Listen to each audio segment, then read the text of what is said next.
ಸಾರಿಗೆ ನೌಕರರ ಅನಿರ್ದಿಷ್ಟಾವಧಿ ಮುಷ್ಕರ. ಮೆಜೆಸ್ಟಿಕ್ ಬಸ್ ನಿಲ್ದಾಣದಲ್ಲಿ ಖಾಸಗಿ ಬಸ್ಗಳದ್ದೇ ದರ್ಬಾರ್. ಡಿಪೋಯಿಂದ ಹೊರಗಡೆ ಬಾರದ ಕೆಎಸ್ಆರ್ಟಿಸಿ ಬಸ್ಗಳು. ನೀರಿಗೆ ಹಾಹಾಕಾರ ಶುರುವಾದಾಗ ಬೆಂಗಳೂರಿನ ಗಲ್ಲಿ ಗಲ್ಲಿಗಳಲ್ಲಿ ಟ್ಯಾಂಕರ್ ಮಾಫಿಯಾ. ಟ್ಯಾಂಕರ್ಗಳು ಪ್ರತ್ಯಕ್ಷಗೊಳ್ಳುತ್ತಲ್ಲ, ಹಂಗೇನೆ ಮುಷ್ಕರ ಆಗೋದನ್ನ ಕಾಯ್ತಾ ಕೂತಿರ್ತವೆ ಈ ಖಾಸಗಿ ಬಸ್ಗಳು.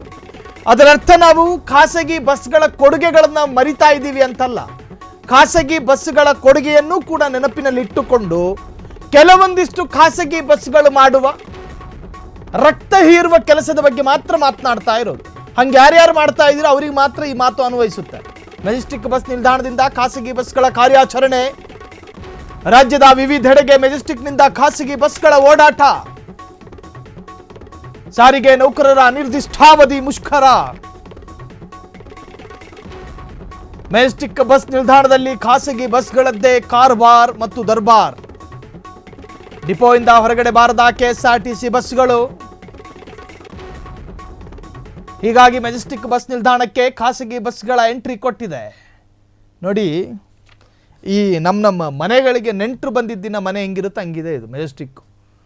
ಯಾವ ಬಸ್ಸುಗಳು ಇರಬೇಕೋ ಆ ಸ್ಥಾನದಲ್ಲಿ ಕಲರ್ಫುಲ್ಲು ನೆನ್ನೆ ಅಷ್ಟೇ ತೊಳೆದು ರೆಡಿ ಮಾಡಿ ತಗೊಬಂದು ನಿಲ್ಲಿಸ್ದಂಗಿದೆ. ಬೆಂಗಳೂರು ನಮ್ಮ ರಾಜ್ಯದ ರಾಜಧಾನಿ. ರಾಜ್ಯದ ನಾನಾ ಜಿಲ್ಲೆಗಳಿಂದ ಪ್ರಯಾಣಿಕರು ಬರ್ತಾರೆ. ಮೆಜೆಸ್ಟಿಕ್ ಅನ್ನುವಂತಹದ್ದು ಒಂದು ಪ್ರಮುಖ ಕೇಂದ್ರ. ಇಲ್ಲಿಂದ ಹತ್ಕೊಂಡು ಬೀದರ್ ಹೋಗ್ತಾರೆ, ಅಲ್ಲಿಂದ ಹತ್ಕೊಂಡು ಬೆಳಗಾಂ ಹೋಗ್ತಾರೆ, ಅಲ್ಲಿಂದಲೇ ಹತ್ಕೊಂಡು ಮಂಗಳೂರಿಗೆ ಹೋಗ್ತಾರೆ. ಅಷ್ಟೇ ಯಾಕೆ, ಧರ್ಮಸ್ಥಳಕ್ಕೆ SITಗಳನ್ನು ನೋಡ್ಕೊಂಡು ಬರೋಣ ಅಂತೇಳಿ ಹತ್ಕೊಂಡು ಅಲ್ಲಿಂದನೇ ಹೋಗೋದು. ಆ ತರಹದ ಒಂದು ಮೆಜೆಸ್ಟಿಕ್ನಲ್ಲಿ ಸರ್ಕಾರ ಪರ್ಯಾಯ ವ್ಯವಸ್ಥೆ ಮಾಡಲಿಲ್ಲ, ಸೂಕ್ತವಾದ ಮಾರ್ಗಗಳನ್ನು ಪ್ರಯೋಗ ಮಾಡಲಿಲ್ಲ ಸಾರಿಗೆ ಇಲಾಖೆ. ಹಿಂಗಿದ್ದಾಗ ಸರಿಯಾಗಿ ಎನ್ಕ್ಯಾಶ್ ಮಾಡ್ಕೊಂಡ್ರು ಯಾರು? ಪ್ರೈವೇಟ್ ಬಸ್ಗಳು. ನಮ್ಮ ಅನಿವಾರ್ಯತೆ ರಾಜ್ಯಕ್ಕಿದೆ ಅನ್ನೋದನ್ನು ನಮಗೆ ಮನದಟ್ಟು ಮಾಡಿಕೊಟ್ರು ಅವರು. BMTCಯ ಬಸ್ಸಿನ ಡೋರ್ಗಳೀಗ ಓಪನ್ ಆಗೋದಿಲ್ಲ. ತೆರೆದ ಬಾಗಿಲಿನಲ್ಲಿ ನಾವು ಸ್ವಾಗತ ಮಾಡ್ತೀವಿ, ನಿಮ್ಗೆ ಎಲ್ಲಿ ಬೇಕಲ್ಲಿ ಬಿಡ್ತೀವಿ ಬನ್ನಿ ಅಂದರು. ಹತ್ತು ಕೂತ್ರು ನಮ್ಮ ಪ್ರಯಾಣಿಕರು. ಅವನು ಹರಿದಷ್ಟು ಟಿಕೆಟು 300 ಇದ್ದ ಕಡೆ 800 ಹೇಳಿದ್ರು ಕೂಡ ಬಾಯಿ ಮುಚ್ಚಿ ಹಣ ಕೊಡಬೇಕು ನೀವು. ಇಲ್ಲದಿದ್ದರೆ ನೀವು ಬೆಳಗಾಂ ಸೇರೋದಿಲ್ಲ, ಇಲ್ಲದಿದ್ದರೆ ನೀವು ಮಂಗಳೂರು ಸೇರೋದಿಲ್ಲ.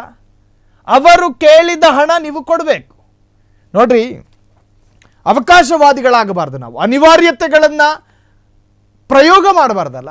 ಪ್ರಯಾಣಿಕರಿಗೆ ಅನಿವಾರ್ಯ ಇದೆ ಅನ್ನುವ ಕಾರಣಕ್ಕೋಸ್ಕರ ನಮ್ಮ ಸ್ವಾರ್ಥ ಹಿತಾಸಕ್ತಿಯನ್ನು ಮುಗಿಸ್ಕೊಂಡ್ರೆ ಅದಕ್ಕೆ ಅರ್ಥ ಏನು? ನ್ಯಾಯ ನೀತಿ ಏನೂ ಇಲ್ವಾ? ಸೊ ಇದನ್ನು ಮೊದಲೇ ಸಾರಿಗೆ ಇಲಾಖೆ ಅರ್ಥ ಮಾಡ್ಕೊಂಡು ಒಂದಷ್ಟು ಕಾಂಟ್ರಾಕ್ಟ್ ರೂಪದಲ್ಲಿ ಖಾಸಗಿ ಬಸ್ಸಿನ ಏನು ಸಂಘಗಳಿರ್ತಾವೋ ಅದ್ರ ಜೊತೆ ಮಾತಾಡ್ಕೊಂಡು ಹಿಂಗೆ ಆಗಬಹುದು, ಸಾಧ್ಯತೆಗಳಿದ್ದಾವೆ, ತಕ್ಷಣಕ್ಕೆ ನಿಮ್ಮ ಎಂಟ್ರಿ ಆಗಬೇಕು. ಆದರೆ ನೀವು ರಕ್ತ ಹೀರಬಾರ್ದು. ಈ ಡಿಮ್ಯಾಂಡು, ಈ ಬೇಡಿಕೆ ಯಾಕೆ ರಾಮಲಿಂಗಾರೆಡ್ಡಿ ಅವರಿಗೆ ನೆನಪಾಗಲಿಲ್ಲ? ಜನಪರ ಕಾಳಜಿ ಅಲ್ವಾ ಅದು? ಜನರ ಮೇಲೆ ಇಟ್ಕೊಂಡಿರ್ತಕ್ಕಂತಹ ವಿಶ್ವಾಸ ಇದೇನಾ ನೀವು? ಪಾಪ ನೋಡಿ ಅಲ್ಲಿ ಪರದಾಟ. ಅವ್ರಿಗೆ ಹೋಗಬೇಕಾಗಿರೋ ಅನಿವಾರ್ಯ ಇದೆ. ಪ್ರಯಾಣಿಕರಿಗೆ ಅನಿವಾರ್ಯ. ಮೆಜೆಸ್ಟಿಕ್ ಬಸ್ ಸ್ಟ್ಯಾಂಡಲ್ಲಿ 3 ಗಂಟೆಗಳಿಗಿಂತಲೂ ಹೆಚ್ಚು ಕಾಲ ನಿಂತ್ಕೊಳ್ಳೋಕ್ಕೆ ಬಿಡೋದಿಲ್ಲ. ಇನ್ನು ಮಲಗಕ್ಕೆ ಬಿಡ್ತಾರಾ? ಅವ್ರವ್ರ ಮನೆಗೆ ಹೋಗಲೇಬೇಕು. ಸೊ ಈ ಅನಿವಾರ್ಯ ಕಾಲಘಟ್ಟವನ್ನು ಎನ್ಕ್ಯಾಶ್ ಮಾಡಿಕೊಂಡ ಕೆಲ ಖಾಸಗಿ ಬಸ್ಸಿನ ಮಾಲೀಕರು, ಜೊತೆಗೆ ಕೆಲ ಖಾಸಗಿ ಬಸ್ಸಿನ ನಿರ್ವಾಹಕ ಚಾಲಕರು ಜನರ ಹಣವನ್ನು ಪೀಕ್ತಾ ಇದ್ದರೆ ಈ ಕ್ಷಣವೇ ನಿಲ್ಲಿಸ್ಬಿಡಿ. ನ್ಯಾಯಯುತವಾಗಿ ಅದು ಸಂಪಾದನೆ ಮಾಡದಂತಲ್ಲ, ಜನರ ಅನಿವಾರ್ಯತೆ ನಿಮ್ಮ ಹಣದಾಹಕ್ಕೆ ಕಾರಣವಾಗಿದೆ. ಸೊ ಈ ತರಹದ್ದೊಂದು ಆರೋಪ ಕೇಳಿ ಬರ್ತಾ ಇದೆ. ಕ್ಷಣ ಕ್ಷಣದ ಸುದ್ದಿಗಳಿಗಾಗಿ ಫ್ರೀಡಂ ಟಿವಿ ಸಬ್ಸ್ಕ್ರೈಬ್ ಮಾಡಿ, ಲೈಕ್ ಮಾಡಿ ಹಾಗೂ ಫಾಲೋ ಮಾಡಿ.